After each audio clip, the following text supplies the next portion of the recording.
यह लड़की कंगारू को खाना खिलाती है, लेकिन फिर वह मादा कंगारू आश्चर्यजनक रूप से अपने पाउच में से यह वस्तु निकालती है। चलिए तो कहानी की शुरुआत करते हैं। ऑस्ट्रेलिया में पहली छुट्टियों के दौरान यह लड़की इस कंगारू के साथ खेलना और उसे खाना खिलाना चाहती थी। खैर, शुरुआत में तो कंगारू ऐसा बिल्कुल भी नहीं चाहता था, लेकिन इस लड़की ने हिम्मत दिखाई और वह उस जानवर के पास चली गई। कंगारू को प्यार से सहलाना ही उसके लिए काफ़ी था, लेकिन आगे जो हुआ उसकी उम्मीद किसी ने भी नहीं की थी। टेसा ने सावधानी से कंगारू की ओर कदम बढ़ाने का फैसला किया। शुरुआत में तो उसने जानवर के करीब आने के लिए कुछ मिनट का इंतजार किया, लेकिन वह अपने उत्साह पर काबू नहीं कर पाई। उसने चुपके से कुछ कदम आगे बढ़ाया। जब उनके बीच केवल एक हाथ की दूरी रह गई तो वह रुक गई। उसने ध्यान से अपना हाथ बढ़ाया और कंगारू को उसे सूंघने दिया।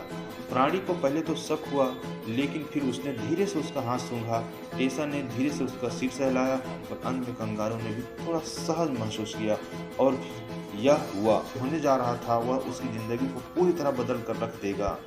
टेसा ने उसके सर को थपथपाया और कंगारू ने स्पष्ट रूप से उसका आनंद लिया। और फिर अचानक से जानवर दूसरी तरफ घूम गया। टेसा स्पष्ट रूप से तो नहीं देख पा रही थी कि वह जानवर क्या कर रहा था, लेकिन ऐसा लग रहा था कि मादा कंगारू अपनी थैली में से कुछ निकाल रही है।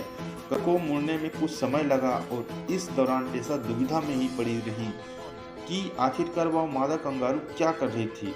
वह अपने बैग में से कुछ खाना निकालने ही वाली थी कि अचानक से मादा कंगारू उसकी तरफ मुड़ी। कंगारू के हाथ में एक वस्तु थी।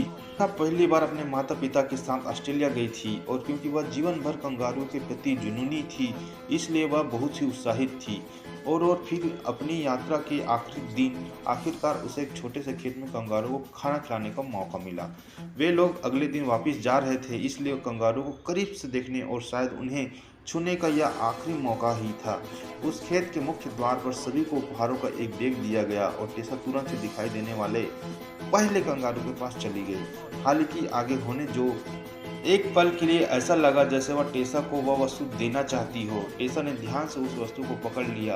पहली नज़र में उस वस्तु को समझना मुश्किल था, लेकिन यह किसी पुराने उपकरण के टुकड़े जैसे लग रही थी।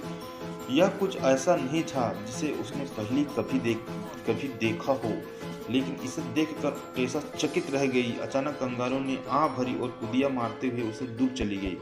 टेसा की समझ में नहीं आ रहा था कि वह उस वस्तु का क्या करे, और फिर उसने इसे एक प्राचीन विशेषज्ञ के पास ले जाने का फैसला किया।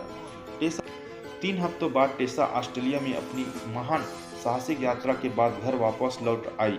उसके पास अभी भी वह वस्तु थी और उसने उसकी जांच के लिए स्थानीय विशेषज्ञ की मदद लेने का फैसला किया। आखिर उसके पास होने को क्या ही था। इंटरनेट के माध्यम से उसने अपने क्षेत्र के एक प्राचीन विशेषज्ञ का पता चला। एक छोटी टेलीफोन कॉल के माध्यम से टेसा ने उस विशेषज्ञ को उस वस्तु के बारे में बताया और यह भी बताया कि उसे वह वस्तु कैसे मिली। विशेषज्ञ काफी उत्सुक था और उसने अपनी घर पर आने के लिए आमंत्रित किया।